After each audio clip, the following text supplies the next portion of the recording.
Good morning प्यारे विद्यार्थियों। हमारा जो अध्याय चल रहा है वो चल रहा है ऊर्जा, खनिज और संसाधन का। हमने कल बात की थी कि जो खनिज है वो क्या होते हैं और कितने प्रकार के खनिज है वो पाए जाते हैं। जो खनिज है वो खानों से प्रमुख रूप से प्राप्त किए जाते हैं और खानों से जो हमें खनिज प्राप्त होते हैं वो शुद्ध रूप में प्राप्त नहीं होते। बाद में उनको पानी की धुलाई के बाद में उसको शुद्ध किया जाता है और बाद में क्या है, एक शुद्ध खनिज को प्राप्त किया जाता है। ये खनिज है, ये कुछ धातु के रूप में होते हैं, कुछ अधातु के रूप में होते हैं। तो इसके साथ ही क्या है, ये खनिज है व्यक्ति के जीवन से जुड़े हुए हैं। हर प्रकार के कार्य में इन खनिजों की आवश्यकता पड़ती है। चाहे हम किसी भी कार्य में ले लें, चाहे हमने कल बात की थी, चाहे सुई से लेके, चाहे अपन तलवार की बात ले लें, चाहे गाड़ी से लेके बड़े बड़े वाहनों के यातायात के साधनों की बात ले लें, दरवाजों की बात लें, खिड़कियों की, अपने आसपास जो भी हम चीज़ देखते हैं उन सब में क्या है, खनिजों का पर्याप्त रूप से योगदान रहता है। तो इस प्रकार क्या है, खनिज व्यक्ति के जीवन की एक प्रमुख गतिविधि है। साथ में हमने बात की संसाधन की। संसाधन यानी व्यक्ति के उपयोग के लिए, व्यक्ति की आवश्यकताओं की पूर्ति के लिए जो संसाधन होते हैं जिनका इस्तेमाल वो करता है, तो उन्हें प्रमुख रूप से संसाधन कहा जाता है। तो आज हम बात करेंगे आगे के इसी के कुछ बिंदुओं की, और साथ में आज बात करेंगे सकल घरेलू उत्पाद, और साथ में क्या है, भारत में कौन कौन सी खनिज पेटियाँ कहाँ कहाँ पे पाई जाती है, इसके बारे में प्रमुख रूप से चर्चा करेंगे। जैसे जैसे आपको पढ़ाया जा रहा है विद्यार्थियों, वैसे वैसे क्या है, आप साथ में नोट्स तैयार करते रहें और उस नोट्स को तैयार करने के बाद में उसका दोहरान भी लगातार करते रहें ताकि आपकी तैयारी है वो अच्छी तरीके से होते रहे। अब आती है, आज हम बात करते हैं प्रमुख रूप से कि सकल घरेलू उत्पाद की। किसकी बात करेंगे? सकल घरेलू उत्पाद। सकल घरेलू उत्पाद का मतलब सामान्यतः ये होता है कि अपने देश में जो भी उत्पादित हो रहा है, उत्पादन के साथ में कौन से क्षेत्र का कितना प्रतिशत योगदान है, प्राथमिक क्षेत्र, द्वितीयक क्षेत्र और तृतीयक क्षेत्र के रूप में अर्थव्यवस्था को देश में बांटा गया है। यानी प्रमुख क्षेत्रों के कार्य अलग अलग है, उनका योगदान कितना है। इसके साथ ही क्या है कि जितना अधिक हम क्या है कि वस्तुओं का, सेवाओं का निर्यात करेंगे, उतना अधिक क्या है कि अपनी अर्थव्यवस्था है वो मजबूत रहेगी। और जितनी वस्तुओं का अधिक क्या है हम उनको मंगवाएंगे, उतना ही क्या है अधिक लॉस होगा। इस कारण क्या, उत्पादन अधिक हो, और उत्पादन अधिक होने के बाद क्या है कि उसको निर्यात किया जाए, आयात कम से कम वस्तुओं का किया जाए, ताकि क्या है, देश की जो मुद्रा है वो बाहर नहीं जाए। और जितना हम निर्यात करेंगे उतनी अधिक क्या है कि दूसरे देशों की मुद्रा अपने पास आएगी। हम आर्थिक रूप से क्या है कि मजबूत होंगे, हमारे देश की अर्थव्यवस्था को गति मिलेगी, प्रत्येक व्यक्ति को अच्छा रोजगार मिलेगा, अच्छी शिक्षा मिलेगी, तो आदि संभावनाएं रहती है। तो बात आती है कि सकल घरेलू उत्पाद की, एक अर्थव्यवस्था के आर्थिक प्रदर्शन का माप, यानी सकल घरेलू उत्पाद है क्या।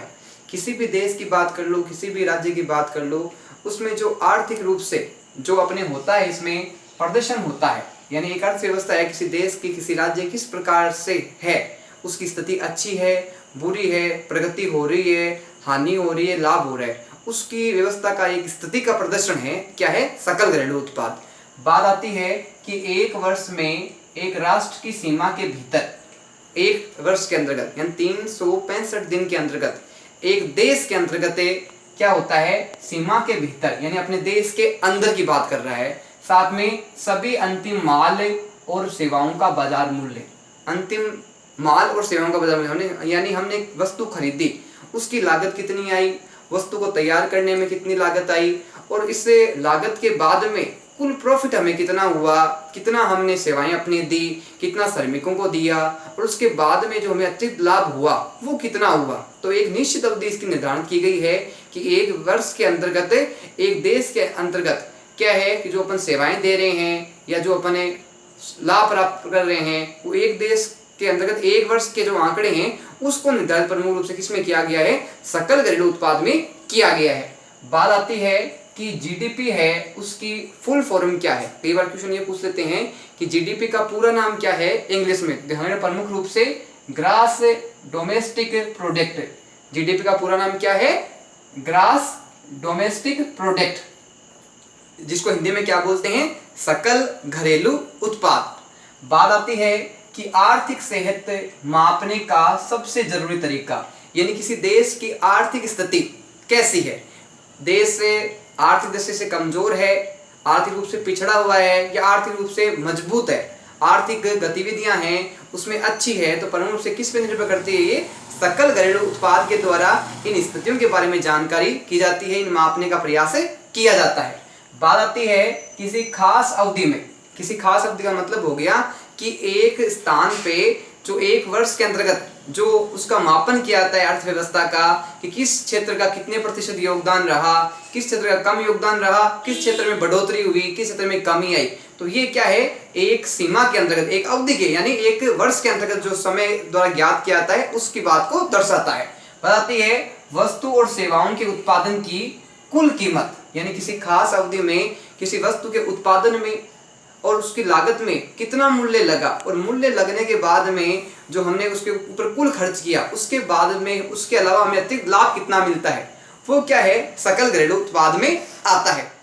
बात करते हैं हम आगे कि जीडीपी की गणना है वो क्या साल भर में होती है, क्या साल में 2 बार होती है, क्या साल में 3 बार होती है, तो क्या साल में 4 बार होती है। ना ये जीडीपी गणना है प्रमुख रूप से 3 माह के अंतर्गत होती है, यानी साल में 4 बार है वो जीडीपी गणना होती है। जीडीपी को क्या कहता है, सकल घरेलू उत्पाद, और इंग्लिश में क्या कहते हैं, ग्रॉस डोमेस्टिक प्रोडक्ट। इस प्रकार एक स्थान पे एक वर्ष के अंतर्गत जो वस्तुओं और सेवाओं का जो अंतिम बाजार मूल्य होता है, सेवाओं का जो मूल्य होता है वो क्या कहलाता है, सकल घरेलू उत्पाद कहलाता है। अब बात करते हैं हमें कि भारत के प्रमुख खनिज पेटियों के बारे में। भारत की जो प्रमुख खनिज पेटियां हैं, खनिज पेटियां यानी लोह है, अभ्रक है, अयस्क है, मैग्नीशियम है, तांबा है, जस्ता है, साथ में सोना है, चांदी है। ये किस प्रकार से क्या है कि खनिज पाए जाते हैं, कौन कौन से क्षेत्रों में इनकी अधिकता है, और किस क्षेत्र में किन राज्यों में किन खनिजों की अधिकता पाई जाती है, और प्रमुख रूप से क्या है कि ये पेटियां हैं कितनी हैं और कितने भागों में इनको बांटा गया है। तो प्रमुख रूप ध्यान रखना कि भारत में जो खनिज पेटियां हैं उनको 5 भागों में बांटा गया है। कितने भागों में बांटा गया है, खनिज पेटियों को 5 भागों में बांटा गया है। बात आती है सबसे पहली पेटी कौन सी है, तो ध्यान रखना सबसे पहली पेटी वो उत्तर पूर्वी प्रायद्वीपीय पेटी है। पहली पेटी का नाम क्या है, उत्तर पूर्वी प्रायद्वीपीय पेटी, जिसका सबसे अधिक महत्वपूर्ण है खनिज संसाधनों की दृष्टि से। बात आती है कि जो ये प्रथम पेटी है अपनी प्रायद्वीपीय पेटी उत्तर पूर्व के क्षेत्र में, इसका जो विस्तार है, इसका जो फैलाव है प्रमुख रूप से कौन कौन से राज्यों में आता है। जानना, जो प्रथम पेटी का उसका विस्तार है प्रमुख रूप से छोटा नागपुर और उड़ीसा पठार में। छोटा नागपुर है वो झारखंड के अंतर्गत आता है, तो इस प्रकार इसका विस्तार है प्रमुख रूप से 2 राज्यों में बताया गया है, झारखंड और उड़ीसा में। अब बात आती है कि भारत की सबसे बड़ी खनिज पेटी, अगर एक क्वेश्चन आता है कि भारत की सबसे बड़ी खनिज पेटी कौन सी, ध्यान रखना कि जो उत्तर पूर्वी प्रायद्वीपीय पेटी है ये भारत की सबसे बड़ी खनिज पेटी, जिसमें सबसे अधिक खनिज पाए जाते हैं, सबसे अधिक शुद्ध खनिज पाए जाते हैं, सबसे अधिक मात्रा में खनिज लवण के रूप में प्राप्त होते हैं। अब बात आती है कि प्रमुख खनिज है वो कौन कौन से इसमें उत्तर पूर्वी प्रायद्वीपीय पेटी में पाए जाते हैं। देखना, प्रमुख रूप से इसमें कोयला, लोह अयस्क, मैग्नीज, अभ्रक, बॉक्साइड, तांबा, ये प्रमुख रूप से क्या है कि उत्तर पूर्वी प्रायद्वीपीय पेटी में पाए जाते हैं। अब आती है कि अन्य राज्य कौन कौन से। प्रमुख राज्य की बात की हमने, झारखंड और उड़ीसा की। इसके अलावा कुछ राज्य और है जहां इस पेटी के जो है खनिज प्रमुख है वो पाए जाते हैं। तो प्रमुख रूप से राज्य है बिहार, छत्तीसगढ़, पश्चिम बंगाल। इस प्रकार कुल जो प्रमुख 5 क्षेत्र है वहां पे क्या है खनिज प्रमुख मात्रा में पाए जाते हैं। बात करते हैं हमें दूसरी पेटी की। दूसरी पेटी को जाना जाता है मध्यम पेटी के नाम से। किस नाम से जाना जाता है, मध्यम पेटी के नाम से, जो भारतीय खनिजों की दृष्टि से दूसरा प्रमुख स्थान रखती है। बात आती है विस्तार की कि मध्य पेटी है, इसका विस्तार प्रमुख रूप से कौन कौन से भारतीय राज्यों के अंतर्गत है। देखना, प्रमुख रूप से इनका जो विस्तार है छत्तीसगढ़, मध्य प्रदेश, आंध्र प्रदेश और महाराष्ट्र। इन 4 राज्यों में प्रमुख रूप से क्या है कि मध्य पेटी उसका विस्तार है। अब आता है कि खनिजों की दृष्टि से जो मध्य पेटी है ये भारत में कौन सा स्थान रखते हैं। तो प्रमुख ध्यान रखना कि दूसरी समृद्ध खनिज पेटी है, यानी दूसरी समृद्ध खनिज पेटी होने के कारण इसमें क्या है खनिजों की मात्रा प्रथम पेटी के मुकाबले कुछ कम पाई जाती है, और इसका विस्तार है प्रमुख रूप से 4 राज्यों में बताया गया है। बात आती है कि प्रमुख खनिज है वो मध्य पेटी में प्रमुख रूप से कौन कौन से पाए जाते हैं, कौन कौन से खनिज है, इसमें प्रमुखता विशेषता इनकी बताई गई है। प्रमुख रूप से इसमें आते हैं चूना पत्थर, संगमरमर, पन्ना, मैग्नीज, बॉक्साइड, कोयला और लोयस। ये प्रमुख रूप से खनिज है वो मध्य पेटी में पाए जाते हैं। हम बात करते हैं भाई भारत की तीसरी खनिज पेटी की, जिसको कहा जाता है दक्षिणी पेटी। तीसरी जो पेटी उसको क्या कहा जाता है, दक्षिणी पेटी उसको कहा जाता है। अब आती है दक्षिणी पेटी है, उसका जो विस्तार है वो प्रमुख रूप से कौन कौन से राज्यों में है, जो प्रमुख राज्य इस दृष्टि से जुड़े हुए हैं। देखना प्रमुख रूप से कर्नाटक, आंध्र प्रदेश, तमिलनाडु, तेलंगाना, इन 4 राज्यों में दक्षिणी पेटी का विस्तार है। कौन कौन से राज्यों में? कर्नाटक में, आंध्र प्रदेश में, तमिलनाडु में और तेलंगाना में। अब बात आती है कि जो ये तीसरी अपनी पेटी है जिसको दक्षिणी पेटी कहा जाता है, इसके प्रमुख खनिज कौन कौन से हैं? ध्यान रखना प्रमुख खनिज इसके जो हैं वो है बॉक्साइट, सबसे अधिक मात्रा में पाया जाता है। क्वेश्चन ये भी बनता है कि दक्षिण पेटी है उसमें सबसे अधिक कौन सा खनिज है वो अधिक मात्रा में पाया जाता है। ध्यान रखना कि तीसरी पेटी प्रमुख रूप से जो बॉक्साइट है वो सबसे अधिक मात्रा में पाया जाता है। इसके बाद कुछ अन्य खनिज भी है जो इसमें पाए जाते हैं दक्षिणी पेटी में। ध्यान रखना प्रमुख रूप से अन्य जो खनिज है कोयला, अभ्रक, ताम्र, ये कम मात्रा में पाए जाते हैं, जबकि बॉक्साइट है वो अधिक मात्रा में पाया जाता है। हमने बात की कि भारत में प्रमुख रूप से कितनी पेटियां पाई जाती है? खनिज की दृष्टि से 5 पेटियां पाई जाती है, जिनमें से हमने 3 पेटियों का अध्ययन कर लिया गया है। अब हम चौथी जो पेटी है भारतीय खनिज पेटी, उसके बारे में चर्चा करेंगे। चौथी जो खनिज पेटी है उसको नाम है दक्षिणी पश्चिमी पेटी। उसका नाम क्या है? दक्षिणी पश्चिमी पेटी है, वो भारत की खनिज की दृष्टि से 4 नंबर पे आती है। बात करते हैं कि दक्षिणी पश्चिमी पेटी है उसका विस्तार है प्रमुख रूप से कितने राज्यों में है? ध्यान रखना इस दक्षिणी पश्चिमी पेटी का जो विस्तार है प्रमुख रूप से 3 राज्यों में बताया गया है। और 3 राज्य कौन कौन से हैं? प्रमुख रूप से कर्नाटक, गोवा और महाराष्ट्र। इन 3 राज्यों में भारत के दक्षिणी पश्चिमी पेटी इसका विस्तार प्रमुख रूप से बताया गया है। बात आती है अब कि दक्षिणी पश्चिमी पेटी है उसमें प्रमुख रूप से कौन कौन से खनिज है वो बहुल्य मात्रा में मिलते हैं, अधिक मात्रा में मिलते हैं। तो प्रमुख जो खनिज बताए गए इसमें वो है लौह अयस्क, मृत्तिका, बॉक्साइट और मैग्नीज। ये प्रमुख रूप से जो 4 खनिज है ये अपनी दक्षिणी पश्चिमी पेटी में पाए जाते हैं। इसका विस्तार कितने राज्यों में बताया गया है? 3 राज्यों में इसका विस्तार बताया गया है। अब आती है कि जो अंतिम अपनी पेटी है उसका क्या नाम है? देखना उत्तरी पश्चिमी पेटी इसकी 5वीं पेटी है, जो अंतिम पेटी भारतीय खनिज दृष्टि से मानी जाती है। बात आती है कि उत्तर पश्चिमी जो पेटी है इसका विस्तार है प्रमुख रूप से कौन कौन से भारत के राज्यों में है?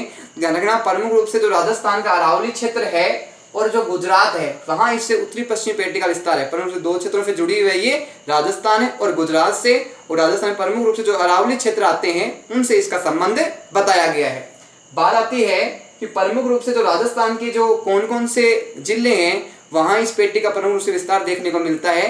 तो कुछ राज्य जिले ऐसे हैं राजस्थान के जहां इसका विस्तार प्रमुख रूप से पाया जाता है। बात आती है कौन कौन से जिलों में? तो बांसवाड़ा, सिरोही, जयपुर, अजमेर, सीकर, अलवर, इन राज्यों में जो अंतिम 5वीं पेटी है उसका विस्तार राजस्थान में पाया जाता है। बात आती है कि प्रमुख रूप से इसमें जो खनिज है वो कौन कौन से हैं? ध्यान रखना प्रमुख रूप से जो एलोय खनिज इसमें पाए जाते हैं 5वीं पेटी में, वो खनिज प्रमुख रूप से है ताम्र, सीसा और जस्ता।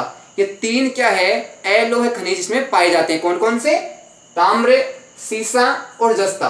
अब आती है कुछ अन्य खनिजों की जो इसमें प्रमुख रूप से पाए जाते हैं, वो है यूरेनियम, अभ्रक, बहुमूल्य पत्थर, जिप्सम, मैग्नीज और नमक। ये प्रमुख रूप से इसमें पाए जाते हैं। अब बात करते हैं ऊर्जा जो खनिज से संबंधित है 5वीं पेटी से, वो है प्रमुख रूप से ऊर्जा खनिज और पेट्रोलियम भी इसमें 5वीं पेटी में प्रमुख रूप से पाए जाते हैं। अब बात करते हैं हम आगे भारत के प्रमुख खनिज कौन कौन से हैं इसके बारे में चर्चा करेंगे।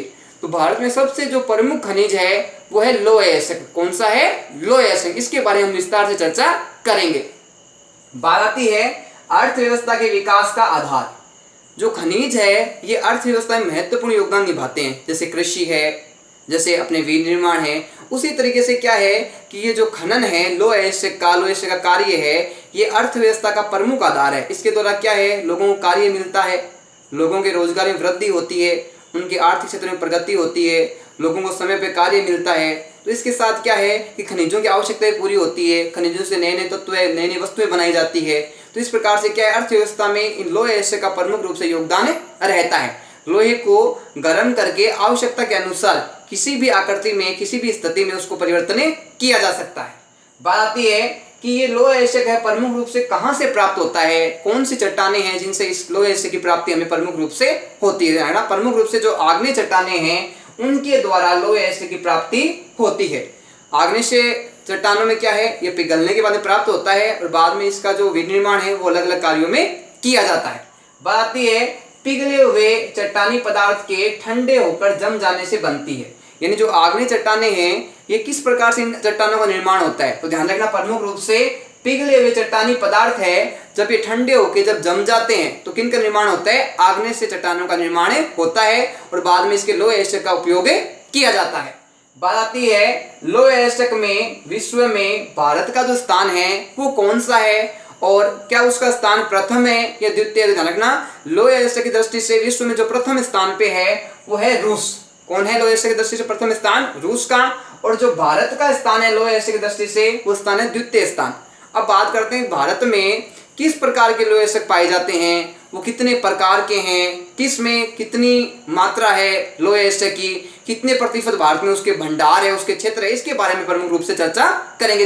इसका क्वेश्चन है वो भी एग्जाम में कई बार पूछा था, ध्यान से इसको समझें और ध्यान से इसको तैयार करें। साथ में बात आती है कि लोह एस्टर के भारत में कितने प्रकार पाए जाते हैं, तो ध्यान रखना भारत में जो लोह एस्टर के प्रकार है वो प्रमुखतः 4 प्रकार पाए जाते हैं। कितने प्रकार पाए जाते हैं, 4 प्रकार है वो भारत में लोह एस्टर के प्रकार पाए जाते हैं। अब बात करते हैं कि 4 लोह एस्टर के प्रकार कौन कौन से हैं। ध्यान रखना पहला जो प्रकार है वो है मैग्नेटाइट का, दूसरा हेमेटाइट का, तीसरा लिमोनाइट का और चौथा सिडेराइट का। इस प्रकार 4 लोह एस्टर है ये भारत में प्रमुखतः पाए जाते हैं। अब इनमें मात्रा लोह अंश की कितनी है इसके बारे में चर्चा करते हैं। तो पहला हमारा आता है मैग्नेटाइट। इसमें जो लोहांश की मात्रा आती है वो 70 से 75% तक आती है। किसमें, प्रमुख रूप से मैग्नेटाइट में। और बात करते हैं कि भारत में इसके जो भंडार है वो कितने प्रतिशत है, तो प्रमुखतः 8% भंडार है वो हमारे मैग्नेटाइट में देखने को मिलते हैं, जिसमें लोहांश की मात्रा सबसे अधिक पाई जाती है। बात करते हैं दूसरे हमारे लोह एस्टर की, वो है हेमेटाइट। हेमेटाइट में है कि जो लोहांश की मात्रा है वो 60 से 70% लोहांश की मात्रा प्रमुखतः इसमें पाई जाती है। और सबसे जो अधिक भंडार है भारत में ये 85% भंडार है वो हेमेटाइट के भारत में माने जाते हैं। बात करते हैं हम लिमोनाइट की। लिमोनाइट जो अपने हैं उसमें लोहांश की मात्रा कम पाई जाती है, इसके भंडार भी भारत में कम मिलते हैं। बात करते हैं सिडेराइट की। सिडेराइट में भी क्या है कि लोहांश की मात्रा कम है, उसका क्षेत्र भी क्या है, भंडार भी क्या है, कम है। अब बात करते हैं इसके विभाजन के प्रकार से, किस प्रकार से इसके लोह आयंस का भारत में विभाजन किया गया है। तो प्रमुखतः हम इसको 3 भागों में समझ सकते हैं। सबसे अधिक जो लोहांश के भंडार है भारत में वो कौन से हैं और उनका कितना प्रतिशत है, तो ध्यान रखना प्रमुख रूप से जो हेमेटाइट है उसके भंडार भारत में सबसे अधिक है। 85% जो लोहांश है वो हमारे हेमेटाइट का पाया जाता है। बात है दूसरे स्थान पे जो 8% जो है मैग्नेटाइट उसके भंडार भारत में देखने को मिलते हैं। अन्य जो लोहांश बच जाते हैं उनकी मात्रा कुल 7% है। इस प्रकार भारत में लोहांश के भंडार के आधार पे इस विभाजन को किया गया है।